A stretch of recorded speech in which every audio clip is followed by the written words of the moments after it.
While Walter adored Sophia, he always berated me and treated me roughly. During Thanksgiving, I took Sophia back to my parents' home, and while we were having dinner, I got a call from Walter. Expecting it to be some pointless conversation, I put it on speakerphone so my mother could hear. Then, Walter's cheerful voice came through. "You don't need to come back." "What?" "I've brought Sophia's moving boxes to the house." I was completely baffled by what he was saying. "It's because of you that Sophia doesn't want to come home. If you just leave, Sophia can live freely with me like she did when she was a child. So, get out already." I was beyond angry and just astounded. "You can live in a shelter alone." "All right," I replied quietly and hung up. Suddenly, my mother and Sophia burst out laughing. Inside, I cursed at Walter. He better be ready. It's gonna be too late to apologize later. My name is Michelle and I'm a 55-year-old housewife. Walter was a senior in college, and after graduation, we met through a mutual friend and started dating. 2 years after our marriage, when I became pregnant, he was overjoyed. After our child was born, he actively took part in raising her. I often hear stories about fathers who are not involved in child rearing, but Walter was surprisingly involved in taking care of our daughter, Sophia. Many of my friends were envious. On the other hand, after giving birth to Sophia, he treated me as if I were disposable. It seemed like Walter had this rule: the more you adore your daughter, the more you can belittle your wife.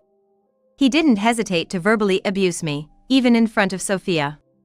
Come to think of it, when we were dating, Walter seemed to look down on me, who was 3 years younger. Since we were from the same school, he didn't mock my education but made fun of my age. "Michelle, you're so cute, not knowing such things." "I'm sorry." "It's okay. I've lived 3 years longer than you, so I have more life experience. You won't go wrong if you listen to me." "Yes." Back when we were newlyweds, he spoke more kindly. However, as time went by, he became more and more arrogant. "Hey, many wives balance work and household chores. I'm taking care of Sophia, and you only have a part-time job for 6 hours. You should be able to handle it better, right?" After attending a daycare committee meeting after work and having only bought a single ready-made dish due to being in a hurry, he said all that. When I mistakenly scheduled the neighborhood cleanup a week off, he nagged at me for an hour. "Get it together. I'm embarrassed when you're like this. Sophia will also be talked about. Do you intend to put Sophia through hardship being her mother?" "I'm sorry." But Walter also read the neighborhood notice in front of me. Before I could mark the date on the calendar, he passed it to our neighbor. When I asked him which day it was, he answered confidently, so I assumed that was the cleanup day. It wasn't only my mistake. But if I pointed that out, he'd berate me tenfold.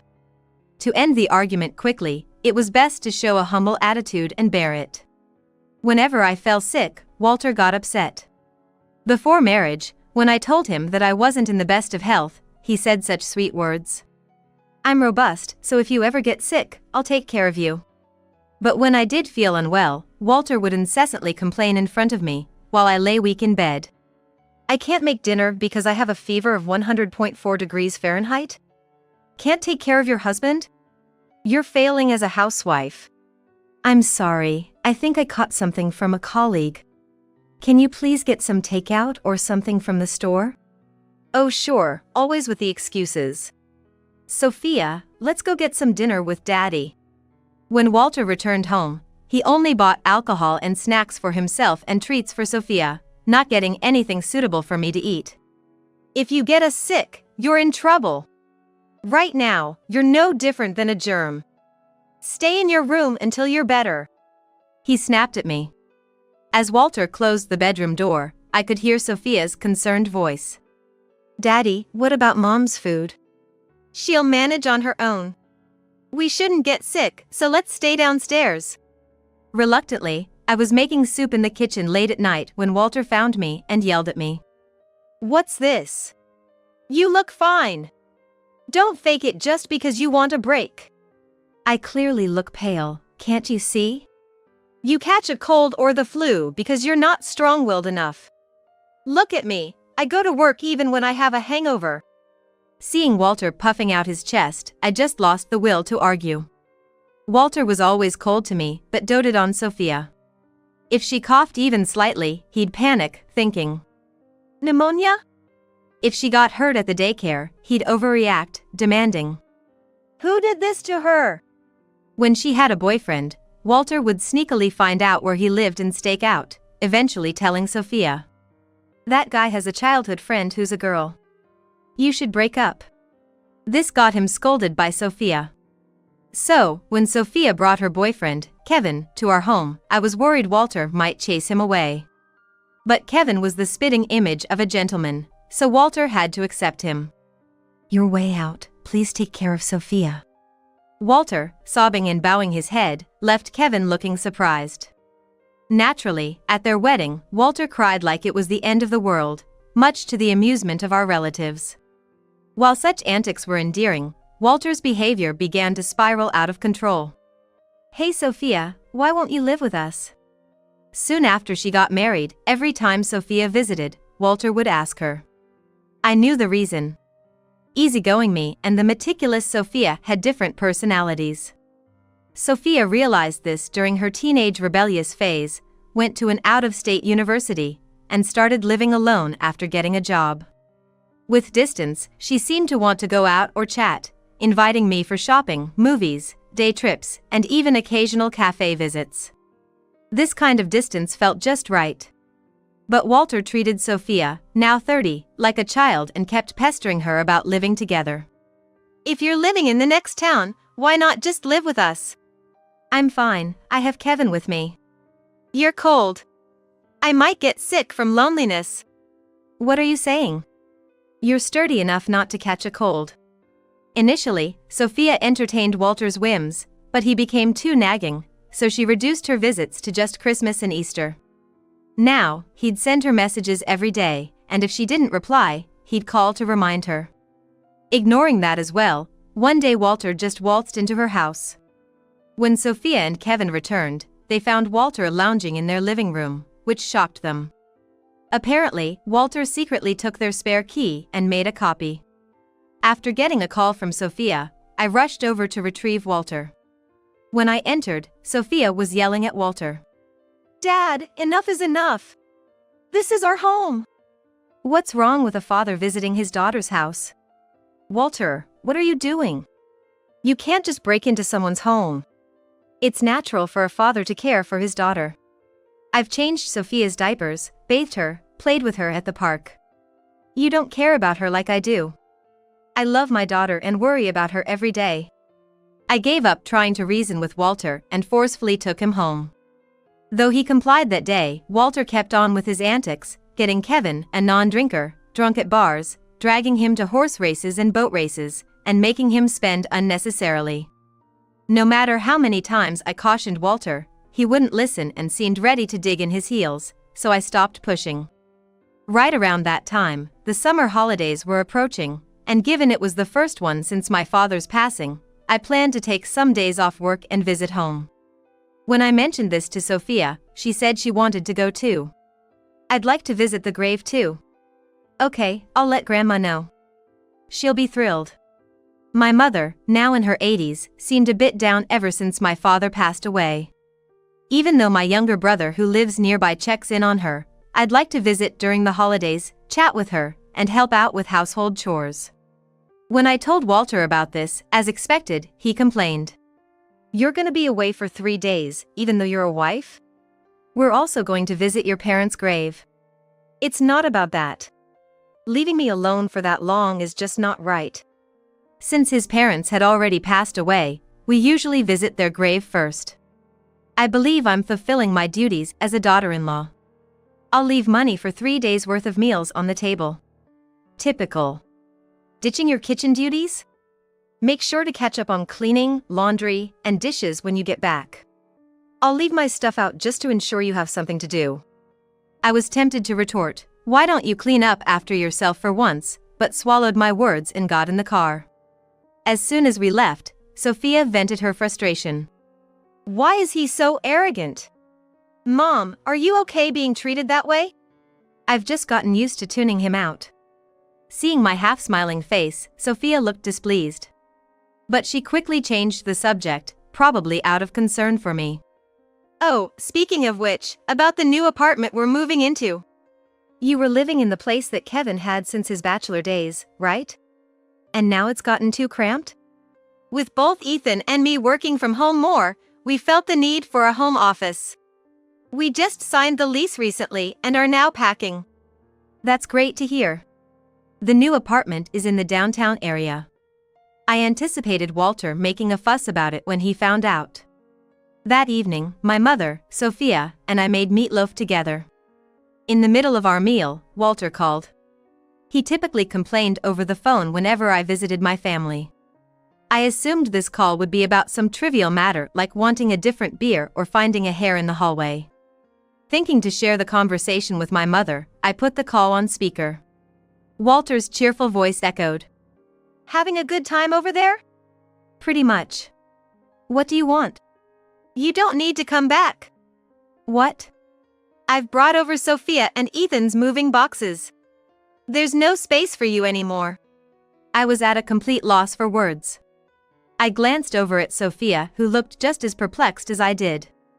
Walter, sounding triumphant, continued. With you around, Sophia won't come home. If you leave, she can live freely like when she was a child. So, just go. Well, I'm already living quite freely with Kevin. Sophia protested from beside me, but it seemed Walter wasn't listening. You can live alone in a facility. I was more flabbergasted than angry at Walter's smug remark. Understood.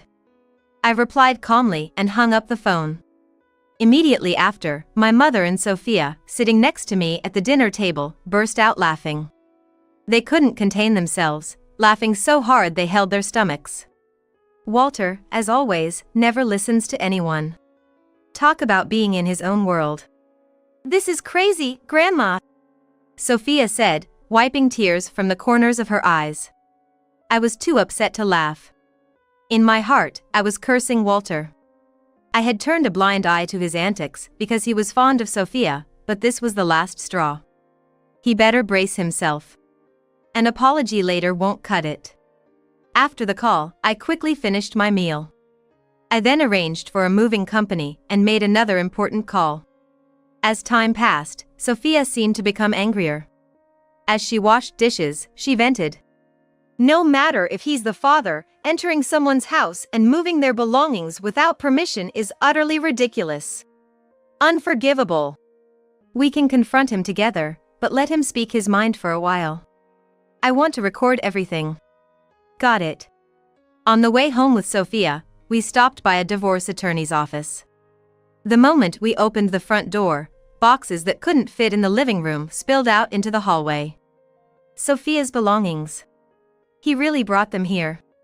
Walter appeared with a grin for Sophia and then glared at me. Sophia, welcome back. Why did you come back? Don't worry.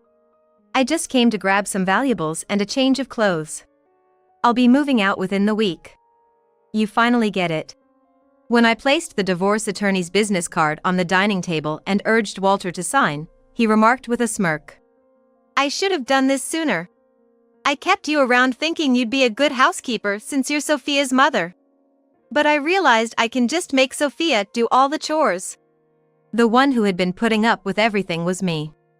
I ignored him and started transferring my valuables into my bag. Hey, are you sure about this? Sure about what? You're being stubborn. You don't have anywhere to go, right? I heard your brother and his wife are moving in with your mom next year. You'll struggle living alone with your meager salary. Walter spoke to my back with arrogance as I packed my suitcase. If you change your mind now and apologize for everything and swear to serve me for the rest of your life, I might let you stay in this house. Thanks for the offer, but I'm good. I had already booked a place, and I'm just moving there a bit earlier. Oh, some rundown apartment? That would suit you better than this stylish room. Don't you think so, Sophia? Walter laughed crudely. Sophia, who had been frowning all this while, finally spoke. You're seriously mistaken, aren't you? Wait, Sophia. Enough already. Dad, you seem to be under the impression that I dislike Mom. I need to set things straight. Walter's eyes widened in surprise.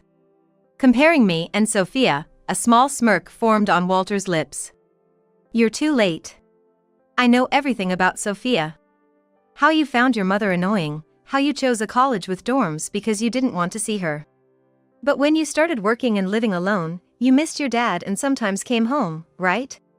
Sophia, wrapping her arms around herself and grimacing, retorted. Ew, are you serious? What? Walter's eyes widened in surprise. The one I found annoying was you, Dad. I left home because I couldn't stand seeing you verbally abuse Mom and watching her silently endure it. I also hated that I couldn't stop it. I looked at Sophia, shocked. Sophia. Sure, during my rebellious phase, I might have been cold to Mom. But have you ever heard me say anything bad about her? I bet you haven't. Seemingly hitting a nerve, Walter's face contorted in discomfort. If you'd treated Mom better, I would have commuted from home to college. The cold treatment I received from Sophia during her rebellious teenage years no longer bothered me. However, I always believed Sophia left home to avoid our disagreements. I never thought that Sophia hated me, but I did believe she didn't want to live with me. Discovering this unexpected truth made my heart heavy with emotion. Also, you think I don't know, huh? About the debt you made from gambling. Walter's cheeks tensed up.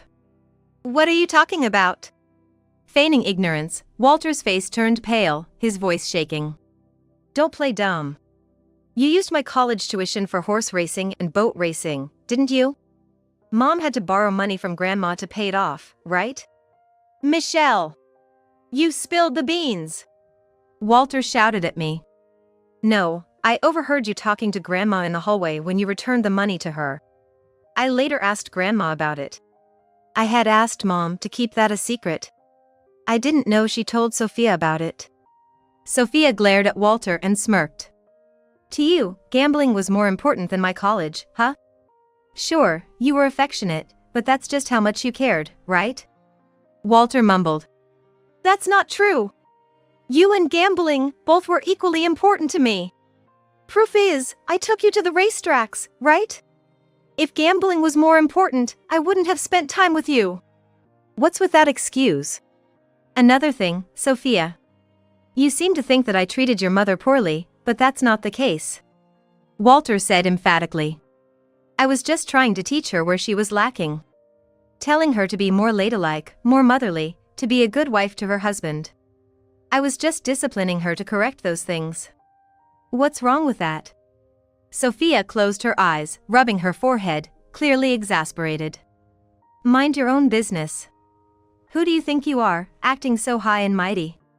I'm grateful that you played with me when I was a child. But you were always bad-mouthing Mom in front of me. I really hated it. Releasing years of pent-up frustration, Sophia vented. While demanding 3 dishes for dinner and a spotless house, you'd leave your clothes everywhere and wouldn't even make your own coffee.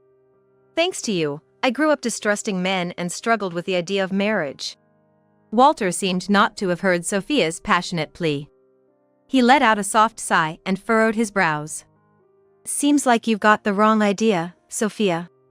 Well, if we live together, you'll understand. What? I'm definitely not living with you. I'll move my stuff to my new place tomorrow. You've always been stubborn, huh? Or is it playing hard to get?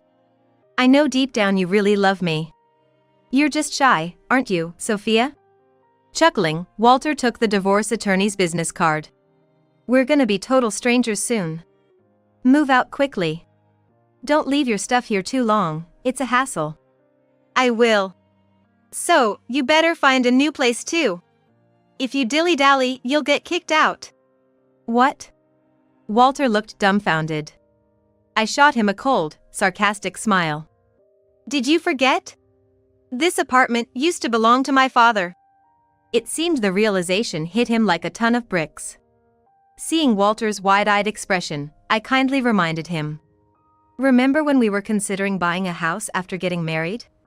Dad suggested we live here since a unit became available. Plus, it's close to your work. After Dad passed away last year, Mom inherited it. So, it's hers now. Walter went pale, rapidly recalling the phone conversation he had had earlier. I smiled gently and continued. Mom was listening to our call earlier. She said she wouldn't tolerate someone so ungrateful and inconsiderate. So, move out ASAP. Despite its age, the apartment is renovated and is quite a catch. Can't have you squatting here forever. But, if you're telling me all of a sudden. Desperately, Walter stammered. I thought my rent was being auto-debited from my account. Seriously? Don't you check your statements? And with your salary, there's no way you could afford the $1,000 rent. In that case, where are you planning to move? Without this place, you've got nowhere to go. And I won't let you live with Sophia. His face red with rage, Walter shouted, but Sophia shot him a cold, icy glare. For your information, I don't waste money on booze, cigarettes, or gambling like someone I know. I've been saving up for my part-time job, and I've booked a spot at a luxury retirement home. Apparently, there's a vacancy right now, so I'm moving there. It's in a hot spring town, right? With an open-air bath? And you can see the ocean from the living room? Excitedly, Sophia chimed in. I smiled. Exactly, the view is amazing. There's even a personal garden, so I can do some gardening. That sounds fun. I'll come visit. Please do. So, Walter, maybe you should find a place you like? I don't have that kind of money. His voice dropping, Walter admitted. But I sharply retorted. Figured as much. But I'll still be asking for alimony, so be ready to pay up. Alimony? I never cheated or anything. I've endured 32 years of your verbal abuse. You'll pay for every bit of it. Even if you have to take on debt, I expect you to pay up. No way. Oh, I got it. We don't have to get divorced. Suddenly hopeful, Walter exclaimed. Let's forget about this whole thing. What? You can stay in this apartment. We'll put the divorce on hold. That way, you won't have to leave, and I won't have to go, right? Glowing with what he thought was a brilliant solution, Walter was immediately shut down by Sophia's curt reply. Are you for real? Ignoring the stunned Walter, Sophia called out to me. Mom, once you're ready, let's head back to Grandma's house. We can leave the rest to the movers. Yeah, we've got a reservation at the sushi place for everyone tomorrow. Leaving a dazed Walter behind, Sophia and I went back to our family home. I won't accept this divorce. I'll live here forever. Though Walter was adamant about staying in the apartment, after being persuaded by the property management that an eviction would be costly, he reluctantly moved to a small rental apartment. Later, when he resisted the divorce, we hired a lawyer for discussions. Presenting recordings of Walter's past verbal abuses as evidence and informing him about the legal fees if it goes to court, he finally agreed to our terms. I didn't trust Walter, so I billed him all at once for the $10,000 in damages and the college tuition my mother had covered for him. After taking out loans to pay me back, Walter moved into a rundown apartment. After I shared the story of our divorce with colleagues, exaggerated rumors spread like wildfire, making it uncomfortable for Walter at work. Close to retirement, he resigned from his company and began working part-time jobs. Turns out, Walter had secretly racked up debt from gambling. It seems his severance pay went towards repaying the money he owed me and settling his gambling debts. He was denied re-employment and continuously failed his full-time job interviews. The vices he loved, alcohol, cigarettes, and gambling, became unaffordable. Working multiple part-time jobs from dawn till dusk, a mutual acquaintance told me. Sophia, who had initially planned to move into the apartment with Kevin, was bombarded with frequent calls from Walter and eventually blocked his number. But then, I started receiving daily messages and calls from Walter, asking about Sophia's well-being, so I blocked him too. As of now, I have no idea where Walter is or what he's up to. I've since quit my job and moved to a high-end retirement home, enjoying my days at a leisurely pace. Whether it's sipping tea on my balcony overlooking the sea, taking in the night sky from the outdoor tub, or tending to flowers in my private rooftop garden, time seems to pass so slowly here. It was an odd feeling at first, but I reminded myself this was my reward for years of juggling work and raising a child. No more living in fear of my husband's verbal abuse, even the air tastes sweeter. Sophia and Kevin live about an hour's drive from here, and I always look forward to their visits. Sophia did offer for me to move in with them, but I felt it best to maintain some distance for now. Recently, Sophia shared the news that she's expecting a baby, which filled me with joy. Looking ahead, I hope Sophia and I can continue to respect each other's lives, keep unnecessary meddling at bay, and maintain our close bond.